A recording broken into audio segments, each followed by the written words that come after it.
Boa noite para você, que a graça e a paz de Jesus esteja com você nessa noite. Vamos lá. Convido você para que abra a sua Bíblia, então. Na carta de Paulo aos Filipenses, nós leremos o capítulo de número 2, dos versos de 12 a 18. Carta de Paulo aos Filipenses, capítulo de número 2, versos de 12 a 18.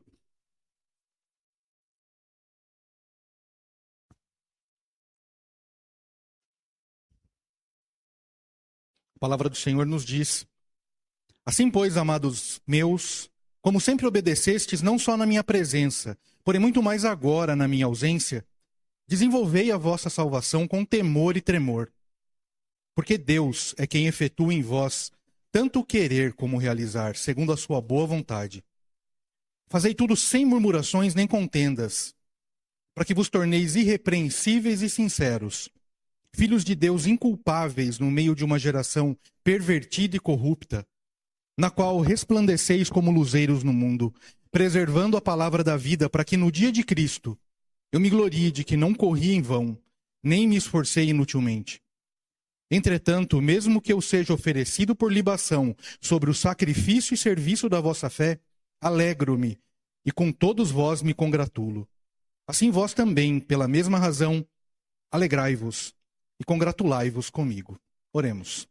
Santo Deus, eterno Pai, nós lemos a Tua palavra e pedimos que o Teu Santo Espírito ilumine o nosso entendimento agora, para que a gente possa compreender aquilo que o apóstolo Paulo, inspirado pelo Teu Santo Espírito, quis nos dizer hoje aqui, nesse dia, Senhor. Que o Senhor nos abençoe, que o Senhor nos capacite a isso, no nome santo de Jesus. Amém. Quem tem filhos aqui, quem vai ter, nós temos 3 casais aqui que logo terão a bênção de ter os seus filhos também, sabe da preocupação que é os pequenos se desenvolverem. Os pais sabem disso. A preocupação que a gente tem com o desenvolvimento das crianças, porque quando eles são bebezinhos, recém-nascidos, as primeiras semanas, os primeiros meses, as visitas ao pediatra são constantes. A gente está toda hora ali no pediatra, medindo, pesando, vendo como é que tá, como é que não tá. A gente quer saber se está crescendo, se o bebê está crescendo, se está se desenvolvendo, se ele está engordando, se o leite materno está sendo suficiente, se precisa de algum complemento, muitas vezes precisa. Se tudo isso é suficiente para garantir o desenvolvimento do bebê.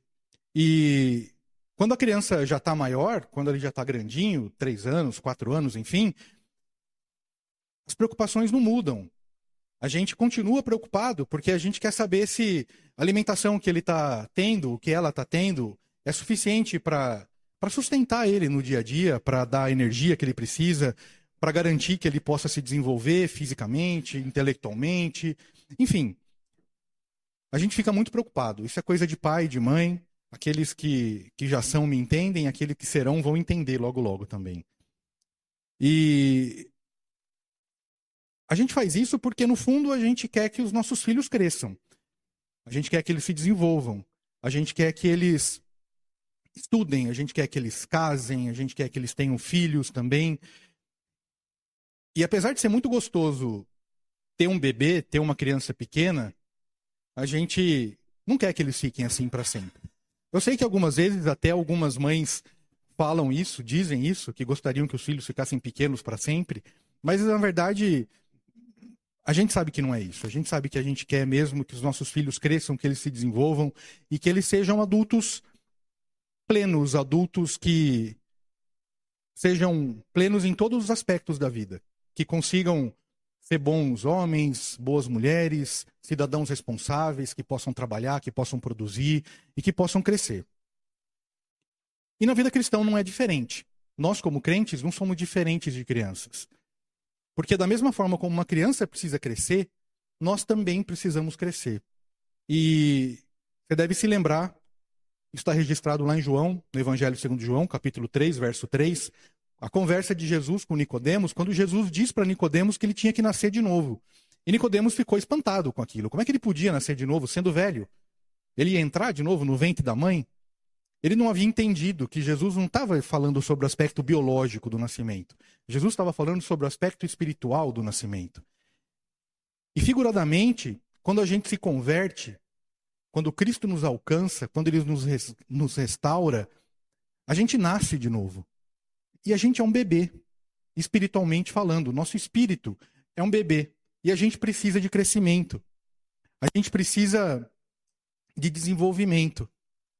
Ninguém que se converte, ninguém que é alcançado por Cristo, que é salvo, pode continuar do mesmo jeito. Não é natural. Não é natural que uma criança não cresça, que uma criança não se desenvolva. Da mesma forma, não é natural que a gente não cresça espiritualmente, que a gente não se desenvolva espiritualmente. Então, pensando dessa forma, alguém que pertence a Cristo, alguém que de fato foi alcançado por Ele, não pode permanecer estagnado, não pode permanecer no mesmo estado que estava quando foi convertido. E é esse o argumento de Paulo aqui no texto que a gente acabou de ler. E esse é o resumo do sermão. Deus, ele ordena para que a gente se desenvolva, para que a gente desenvolva a nossa salvação que foi concedida por Ele. E Ele, o próprio Deus, provê todos os meios para que a gente faça isso.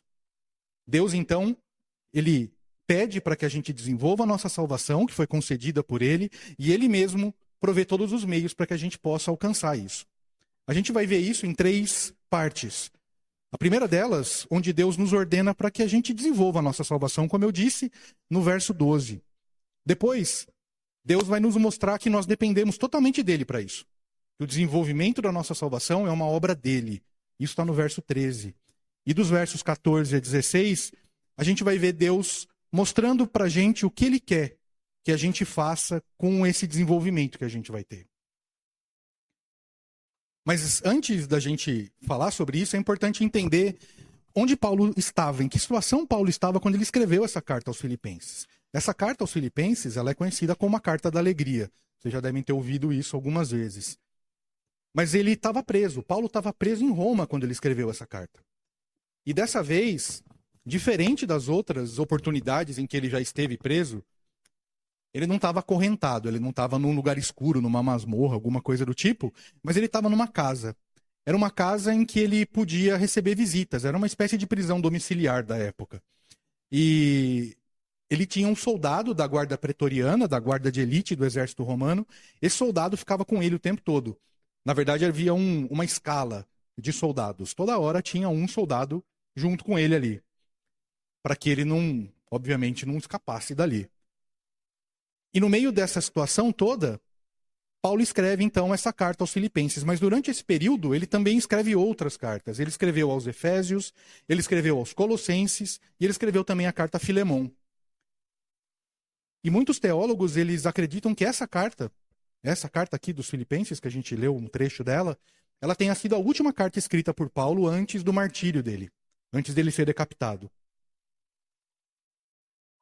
Paulo, ele escreve para essa igreja, a igreja de Filipos. Era uma igreja que ele tinha um carinho muito especial, é uma igreja que ele tinha fundado 10 anos antes desse momento em que ele está preso aqui. E ele, então, tinha recebido boas notícias da igreja de Filipos, em que diziam para ele que os irmãos estavam firmes na doutrina, firmes naquilo tudo que ele havia ensinado a eles. Mas ele também recebeu algumas notícias não tão boas de lá, nada desesperador, mas notícias que diziam sobre o comportamento dos irmãos quando ele não estava. De uma certa desobediência quando ele não estava, nos momentos em que ele não estava presente, e também problemas de discussões, algumas contendas entre eles, e muita reclamação por parte dos irmãos. Então, Paulo, como bom pastor, querendo que os filipenses se desenvolvessem, querendo que eles vivessem de modo digno daquele evangelho que eles haviam recebido, então Paulo ele escreve essa carta para exortá-los, mas com muito amor, mas também com muita clareza e com muita objetividade. Paulo diz para eles: desenvolvam a sua salvação. Não fiquem parados, não fiquem estagnados, sem crescimento, mas se desenvolvam, cresçam. Mas o que Paulo queria dizer com essa desenvolvimento de salvação? O que ele estava querendo dizer com isso? A palavra grega original para isso, ela traz uma ideia de pegar alguma coisa e ir até o final com ela. Pegar uma atividade e concluir aquela atividade. Pegar um trabalho e concluir aquele trabalho. Desenvolver algo até o fim. Fazer até o fim. Aperfeiçoar algo. Paulo queria então que os filipenses eles desenvolvessem a sua salvação dessa maneira. Que eles pegassem a salvação que eles já tinham recebido e que eles fossem até o fim com ela. Desenvolvessem ela no máximo da capacidade e da potencialidade deles. Mas aqui a gente precisa tomar muito cuidado para não cair no engano de que a nossa salvação ela depende de alguma coisa que a gente faça. De pegar essa ordem de Paulo dizendo para que a gente desenvolva a nossa salvação e para que a gente diga, opa, então é comigo, eu vou desenvolver a minha salvação, deixa comigo. Não é isso. Paulo não está dizendo que nós ajudamos Deus no desenvolvimento da nossa salvação. Paulo também não está dizendo que a salvação é uma obra conjunta entre eu e Deus. Que eu participo de alguma forma disso. Como se eu tivesse algum mérito por alguma coisa que eu faça. A palavra que Paulo usa aqui é desenvolvam, não é conquistem, não é adquiram. Ele não está dizendo isso. Adquiram a sua salvação ou conquistem a sua salvação. Não, ele está dizendo desenvolvam a sua salvação. A ideia, então, é da gente trabalhar naquilo que a gente já tem. Naquilo que a gente já recebeu. A salvação, como a gente sabe, ela é uma dádiva, ela é um dom de Deus. Exclusivo dele. Exclusivo dele. O próprio Paulo, ele escreve isso na carta dele aos Efésios, capítulo 2, versos 8 e 9. Paulo diz, porque pela graça sois salvos, mediante a fé. E isso não vem de vós, é dom de Deus, não de obras, para que ninguém se glorie. O fato é que, tanto eu quanto você, nós éramos inimigos de Deus. Nós estávamos debaixo da ira de Deus. E Deus, rico em misericórdia, nos deu vida de graça e por graça. Então nem eu, nem você, a gente tem qualquer merecimento ou qualquer mérito na nossa salvação. Nada. Mas quando Paulo diz para que a gente desenvolva a nossa salvação, por trás disso, a intenção de Paulo não era exatamente falar sobre salvação.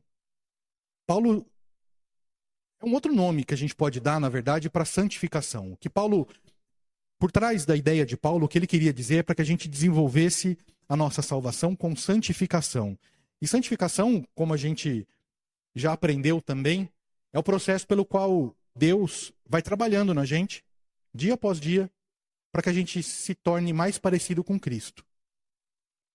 E nesse ponto também tem uma outra coisa que é importante a gente entender, que os teólogos classificam santificação de duas formas. A santificação definitiva e a santificação progressiva. A santificação definitiva é aquela que acontece no momento em que a gente é restaurado por Cristo. No momento em que Deus determina que você nasce de novo, que você é chamado, que você ouve a voz dele e que você vem. Como a gente cantou, quebrantado, quando a gente ouve o chamado de Cristo na cruz e que a gente vai quebrantado diante dele. Essa é a santificação definitiva, que ocorre uma única vez e dura por toda a eternidade. Pedro, ele escreve isso na primeira carta dele, no capítulo 2, verso 9, quando ele diz que nós somos raça eleita, sacerdócio real, nação santa, povo de propriedade exclusiva de Deus. Isso é verdade a partir do momento em que Cristo te chama, a partir do momento que você é resgatado por ele. E nada pode mudar isso. Nada pode mudar isso. Nem ninguém. Nem a morte. Mas existe a outra santificação que eu comentei, que é justamente a santificação progressiva, que nada mais é do que o processo pelo qual Deus nos faz mais parecidos com Cristo. Que ele vai nos moldando dia após dia, minuto após minuto, momento após momento. Que ele vai transformando cada um de nós no modelo que é Cristo. Que ele vai nos tornando menos egoístas e mais amorosos, que ele vai nos tornando menos orgulhosos e mais humildes. É sobre essa santificação, então, que Paulo está falando. Ele está falando sobre desenvolver a vossa salvação através da nossa santificação. Mas note que o desenvolvimento dessa salvação, ele está muito ligado à obediência. Paulo ele começa o verso 12 dizendo: Assim, pois, amados meus, como sempre obedecestes, não só na minha presença, porém muito mais agora na minha ausência. Ele está falando que o desenvolvimento da nossa salvação ele passa pela obediência. Não há desenvolvimento de salvação sem obediência. Mas por que a gente deve obedecer? Qual o motivo ou que deve me motivar a obedecer a Deus? Tem um teólogo chamado Paul David Tripp que escreveu um artigo, está disponível na internet, se você procurar, você vai encontrar. E lá nesse artigo ele diz que a nossa obediência ela não deve ser para que Deus nos ame. Eu não tenho que obedecer a Deus para que Ele goste de mim, porque Ele já nos ama. Eu também não tenho que obedecer a Deus para alcançar algum favor.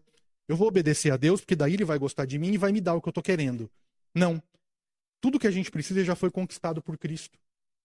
Então, nada que eu fizer vai mudar isso.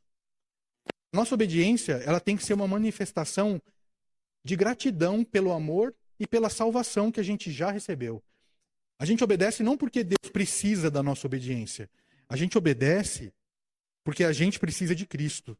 É por isso que a gente obedece. A obediência é para o nosso bem. E nós já sabemos qual é o nosso bem. A gente aprendeu isso em Romanos 8. Nosso bem é ser parecidos com Cristo. É por isso que a gente obedece, para se tornar parecido com Cristo. E observe que não se trata de uma obediência condicional. Eu não obedeço só quando o pastor está por perto, só quando o diácono está olhando, só quando o chefe está ali. Não é só nesse momento em que eu tenho que obedecer.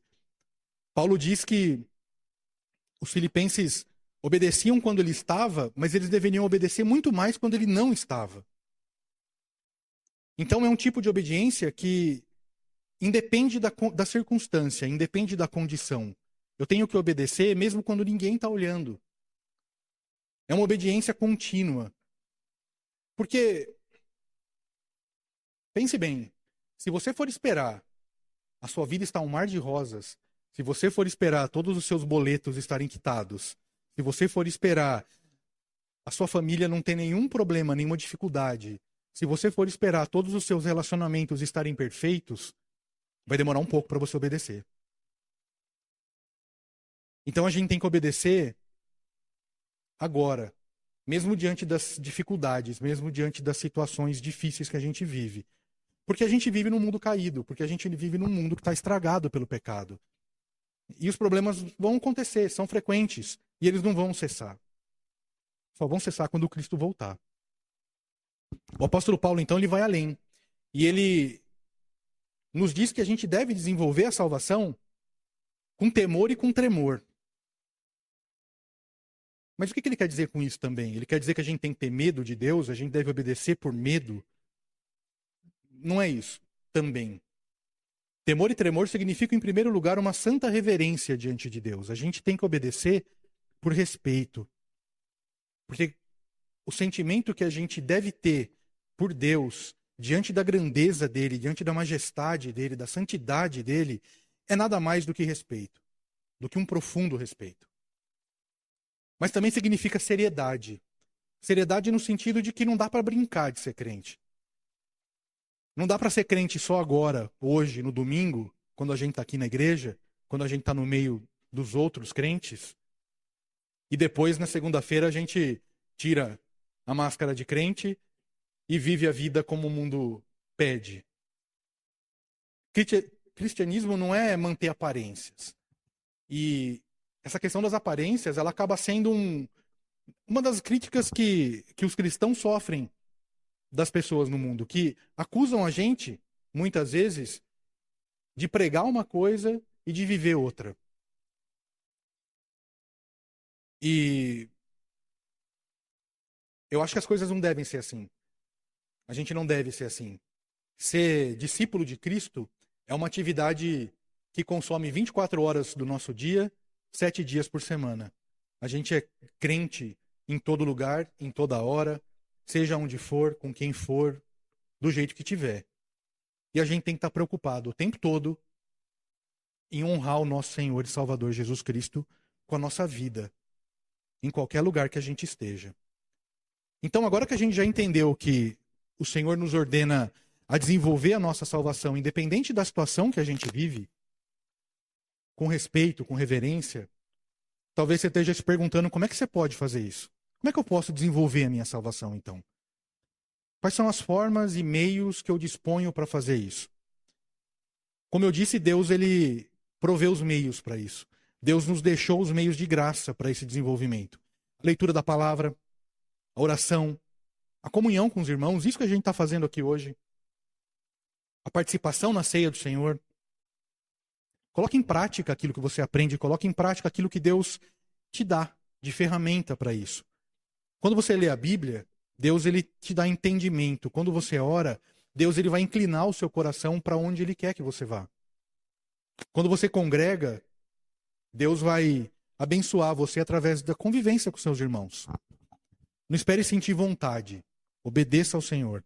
E ao obedecer, você vai ver que Deus está operando na sua vida. Mas Paulo acrescenta algo muito importante. No verso 13, ele coloca uma coisa que é muito importante e que ela faz com que a gente não caia no legalismo que o verso 12 poderia nos fazer cair. Porque quando a gente lê o verso 12, ele diz para que a gente desenvolva a salvação, como eu disse, a gente pode bater no peito e dizer, agora é comigo, eu vou fazer. E aí a gente vira o super crente, o super legalista, a gente pega todas as regras, independente delas estarem ou não num contexto, e a gente começa a viver daquela maneira e cobrar as pessoas para que vivam daquela maneira também.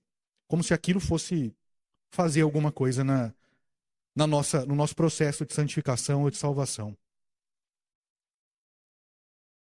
Muitas pessoas dizem, olha, Deus já te deu a salvação, agora você tem que se manter no caminho até o final. Vocês já devem ter ouvido isso. Se vira aí, dá um jeito. Deus já fez a parte dele, agora é com você. Eu ouvi esses dias alguma coisa de que Deus comprou o ingresso, agora é sua tarefa de chegar no destino. Mas a Bíblia não ensina isso. A Sagrada Escritura ensina algo completamente diferente. Não é assim que Deus age, não é assim que Deus trabalha. E inspirado pelo Espírito Santo, Paulo registrou isso no verso 13. Paulo diz, porque Deus é quem efetua em vocês tanto querer como realizar, segundo a sua boa vontade. Graças a Deus por isso. Deus não diz pra gente se vira. Deus diz pra gente, vocês precisam se desenvolver, eu sei disso, mas eu tô aqui. Contem comigo. A força está em mim, sou eu que faço. Deus efetua em nós o querer, a inclinação, a disposição do coração. Nós somos pecadores e a nossa natureza pecaminosa, por si só, ela jamais vai querer as coisas de Deus. O homem natural jamais vai procurar Deus. Jamais. Se Deus não agir primeiro em nós, nós não vamos querer orar, nós não vamos querer ler a Bíblia, muito menos vir à igreja e abandonar os pecados que a gente tem. Se não for ação do Espírito Santo, a gente não vai fazer isso. É Deus quem cria em nós o desejo santo. A palavra de Deus nos ensina que todos nós nascemos com uma vontade corrompida, caída e escrava do pecado. É preciso que Deus, pela ação do seu Espírito, troque essa vontade. Troque o nosso coração. Aquele coração de pedra, morto, por um coração de carne, vivo. É isso que o Senhor faz pela gente. Mas Deus também efetua em nós o realizar, não só o querer, mas também o realizar, a capacidade de executar. Deus ele nos dá força para que a gente diga não para o pecado. Nem sempre a gente consegue, mas não é culpa dele, é culpa nossa. E que a gente diga sim para a obediência. Ele nos sustenta no caminho e ele garante, ele mesmo garante, que a gente vai chegar no destino final, que a gente vai chegar na Nova Jerusalém. Mas talvez você esteja pensando, bom, se é assim, se Deus é quem faz, se ele faz o querer, se ele faz o realizar, então, ótimo, eu não preciso fazer nada. Eu vou só esperar, Deus vai fazer e tá tudo certo. Essa mentalidade é a mentalidade de um aprendiz que está num trabalho para aprender, mas ele percebe que o chefe dele faz para ele quando ele não se dedica. Então ele deixa para o chefe e ele não aprende. E a gente sabe o que acontece com o aprendiz que faz isso. A gente, como crente, com temor e com tremor pelo Senhor, a gente precisa buscar isso. A gente precisa querer isso. E é por isso que a gente tem que tentar, é por isso que a gente precisa aprender, é por isso que a gente precisa se esforçar sim. Deus, ele produz em nós o querer, é verdade. Ele produz em nós o realizar, também é verdade. Depende dele, sim, depende dele. Mas eu preciso fazer. Eu preciso fazer. E aqui é uma coisa que é muito importante que a gente entenda. Eu preciso me esforçar para crescer. Porque a igreja precisa de pessoas maduras, a igreja precisa de crentes maduros. A igreja precisa de pessoas capazes de cuidar dos bebês espirituais que vão nascer, de cuidar das crianças que chegam aqui. O que acontece se tiver um monte de bebê junto, sem nenhum adulto por perto? O que acontece se tiver um monte de criança de 4 anos juntas, sem nenhum adulto por perto? Só vai piorando, né? Conforme vai crescendo a idade, só vai piorando o que pode acontecer. Então a gente precisa sim de crentes maduros. Então é muito importante que você, que eu, que a gente se desenvolva, que a gente cresça, que a gente amadureça, para que a gente possa cuidar desses que estão chegando. O fato é que a gente não consegue entender completamente como é que funciona isso que eu estou dizendo. Essa relação entre a ação de Deus e a nossa ação. Tem gente que acha que há uma relação matemática aí. Deus faz 90% do trabalho, mas os outros 10% é comigo. Ou pegando, parafraseando aí um meme da internet, né? Os 99% é com Deus, mas o 1% é comigo. Mas não é assim. Não é assim. E aqui está o mistério. Deus, ele é 100% responsável pela nossa salvação, pelo desenvolvimento dela. É Deus que faz. Mas eu sou 100% responsável pelas decisões que eu tomo. Eu sou 100% responsável pelas decisões que eu tomo. Judas foi 100% responsável pela decisão que ele tomou. Apesar da gente poder ler no relato bíblico de que ele tinha que fazer aquilo. Havia sido pré-ordenado que ele fizesse aquilo. Então, Deus havia já pré-ordenado que ele fizesse, mas ele foi 100% responsável pela decisão que ele teve. É um mistério, a gente não consegue explicar. Mas o fato é que é assim. E isso não pode ser uma desculpa para que eu e você, para que a gente se esconda atrás da ação de Deus e que a gente simplesmente deixe as coisas acontecerem. Então a gente está falando aqui de responsabilidade humana e de soberania de Deus. O verso 12, ele fala sobre a nossa responsabilidade de desenvolver a nossa salvação com temor e com tremor. E o verso 13, ele fala justamente sobre a soberania de Deus. E isso é maravilhoso. Isso é maravilhoso. O fato é que Deus, na soberania dele, ele vai nos capacitar para querer e para fazer. E nós voluntariamente vamos nos esforçar para isso. Não me pergunte como isso acontece, mas isso acontece. O fato é que a gente precisa crer e a gente precisa buscar no Senhor essa força e essa vontade para que a gente possa conseguir realizar aquilo que ele coloca no nosso coração. E no final do verso 13, Paulo vai dizer o seguinte, que Deus faz tudo isso segundo a sua boa vontade. E é importante também que a gente entenda que todo esse processo de crescimento, de desenvolvimento, ele acontece sim de acordo com a vontade de Deus, de acordo com a soberana vontade dele. Porque, como eu disse, a salvação pertence ao Senhor. O controle da vida, da morte, ele não está nas nossas mãos. A gente muitas vezes acha que está, mas não está. A gente acha que a gente decide alguma coisa, que a gente pode escolher alguma coisa. E sim, a gente pode escolher uma série de coisas, é claro. Mas o Senhor é soberano. O Senhor é soberano. Porque se não for assim, não faz sentido a gente crer que Cristo preparou todas as coisas, que a salvação ela está garantida. Não faz sentido a gente crer num monte de coisa, se a gente não crê na soberania de Deus. A salvação ela começa em Deus, na eternidade. Antes da fundação do mundo, Deus escolheu a gente. Isso está em Efésios, capítulo 1, verso 4. E a nossa salvação, ela termina em Deus, também na eternidade. É Ele que vai nos glorificar, depois da consumação de todas as coisas. Isso está lá em Romanos 8, de 29 a 30. Essa é a nossa esperança, essa é a nossa certeza. A certeza da nossa salvação. E graças a Deus que a nossa salvação não depende de nós. Porque se dependesse, duvido que algum de nós conseguisse ser salvo. Agora Paulo ele vai falar então sobre o propósito prático de todo esse desenvolvimento, daquilo que é minha responsabilidade, daquilo que é responsabilidade de Deus. E Paulo vai dizer qual é o fim de tudo isso. Para que tudo isso?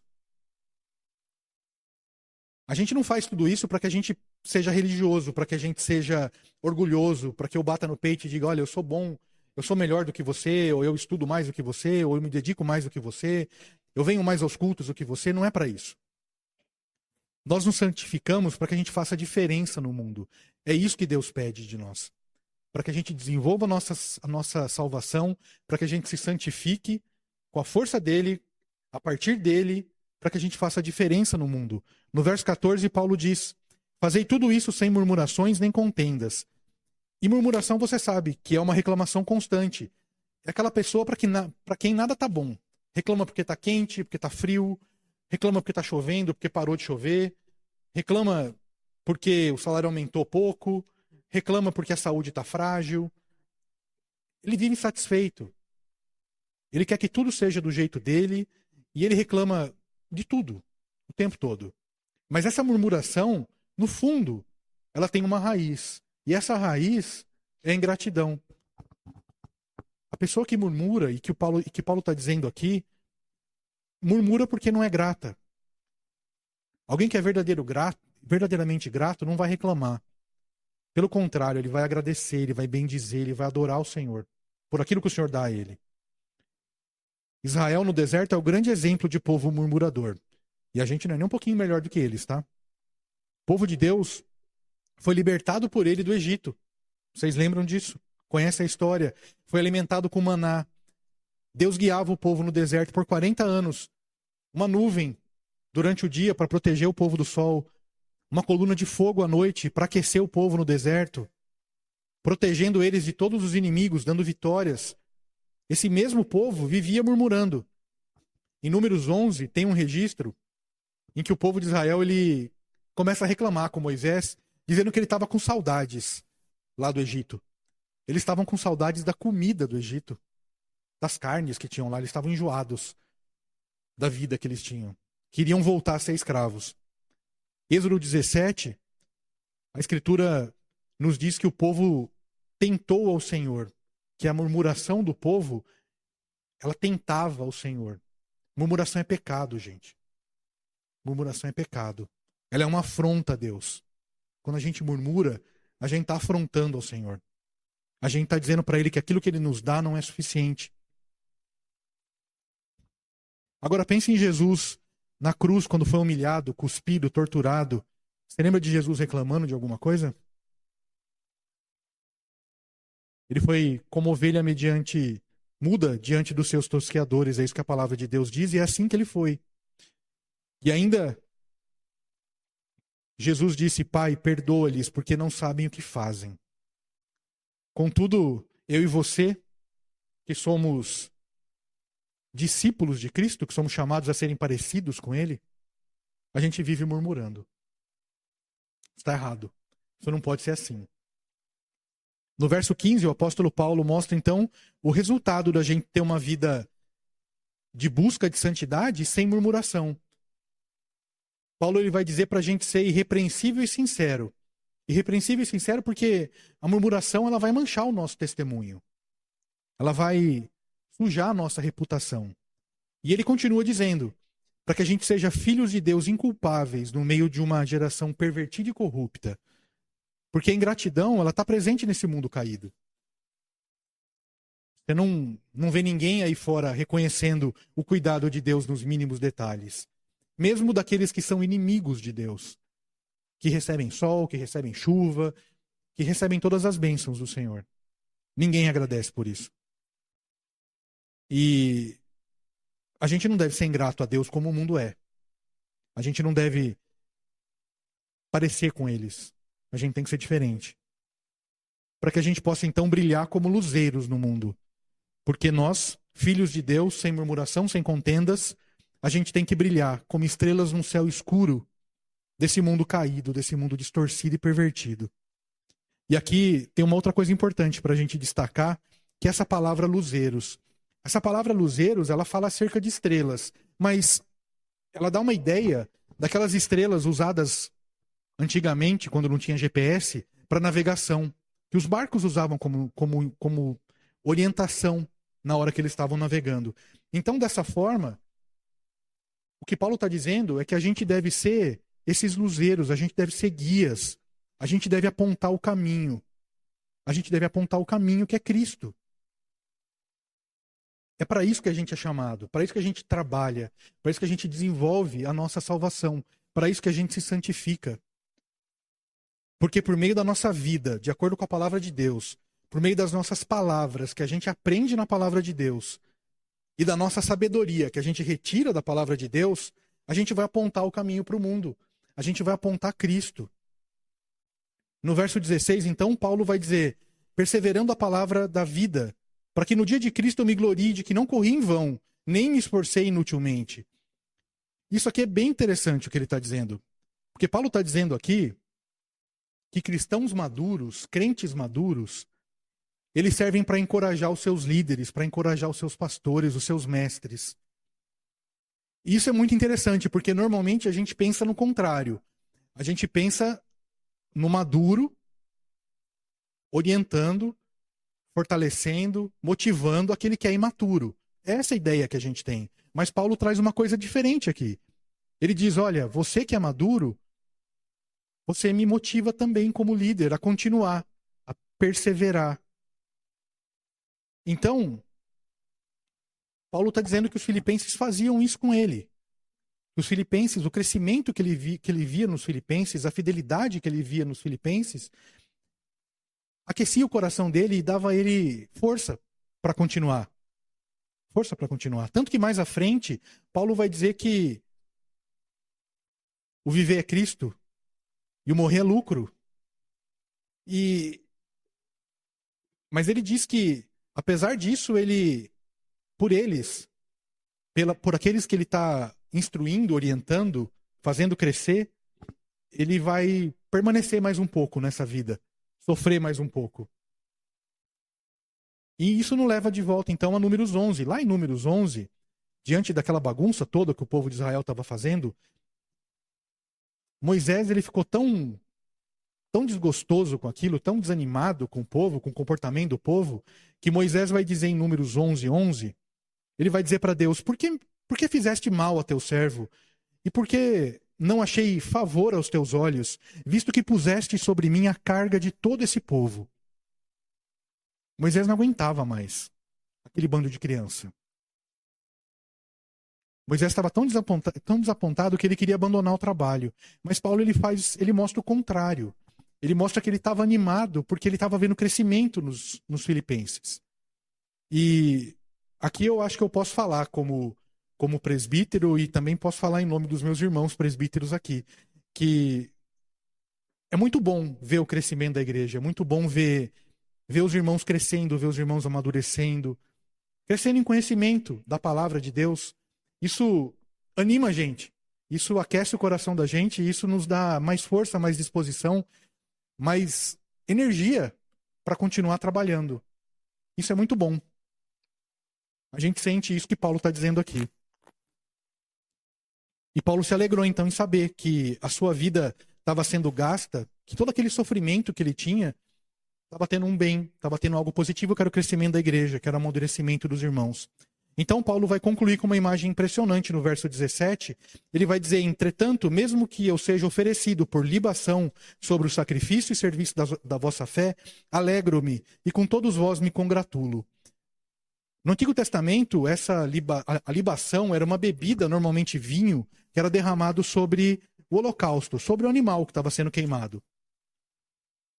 Ela não era a parte mais importante, obviamente. A parte mais importante era o sacrifício, era o animal que estava sendo queimado. E Paulo está dizendo isso, que ele não é a parte mais importante, que o sacrifício dele não é o mais importante, obviamente o mais importante foi o sacrifício de Cristo, mas que ele estava muito feliz em poder sacrificar a vida dele pelo crescimento dos irmãos. Era isso que ele estava dizendo. Mas por que alguém vai dizer isso na situação que Paulo estava?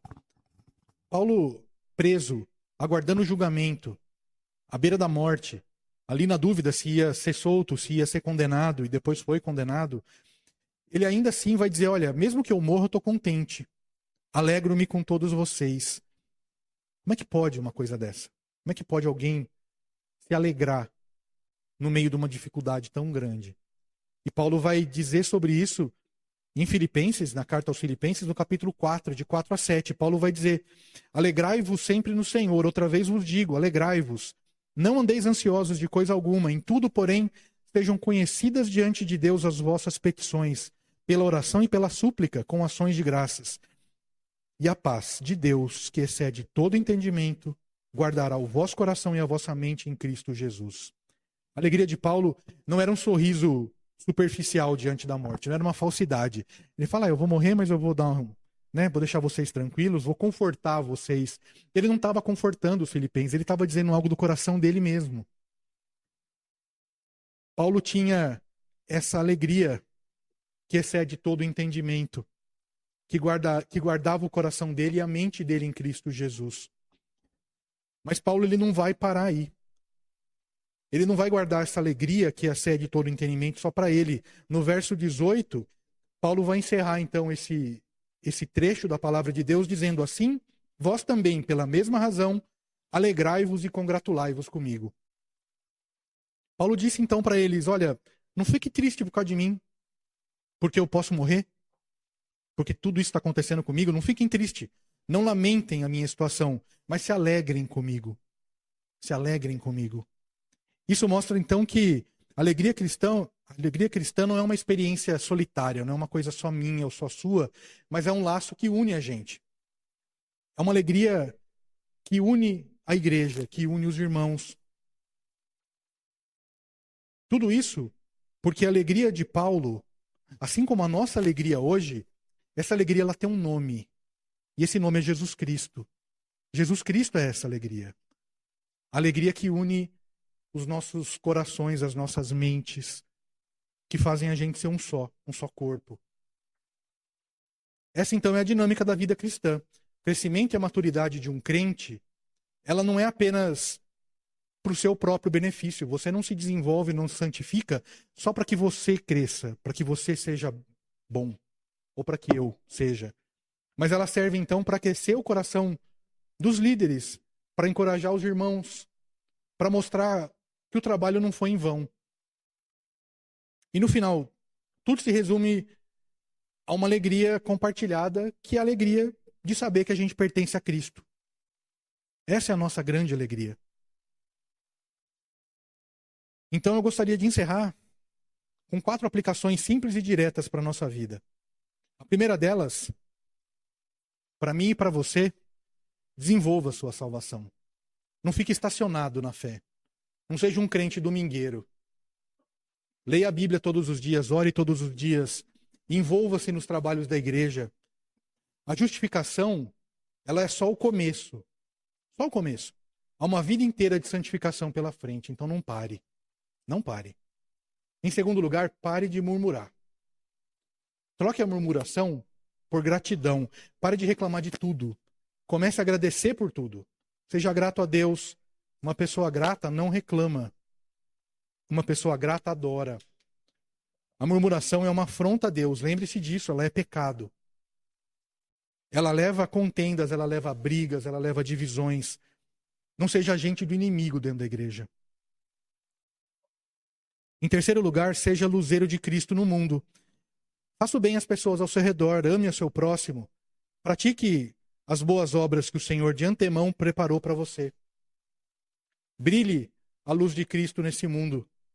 Não seja conhecido como alguém que só reclama, confronta, que só briga. Mas seja conhecido como alguém que ajuda, que acolhe, que ama, que pacifica. Quando as pessoas olharem para você, que elas possam ver Cristo. Que elas vejam Cristo. E por último, alegre-se no Senhor. Lance sobre Jesus todas as suas preocupações, suas lutas, suas ansiedades. Ore, deposite o peso nas mãos de Deus. E a paz de Deus, que excede todo entendimento, guardará o seu coração e a sua mente. A alegria do Senhor não depende das circunstâncias, lembre-se disso. A alegria do Senhor é Cristo. E se você pertence a Ele, você tem que se alegrar. Você tem que se alegrar. Mas se você que está aqui com a gente hoje nessa noite, se você não consegue sentir essa alegria, se você ainda não pertence a Cristo, então não perca mais tempo. Ore ao Senhor.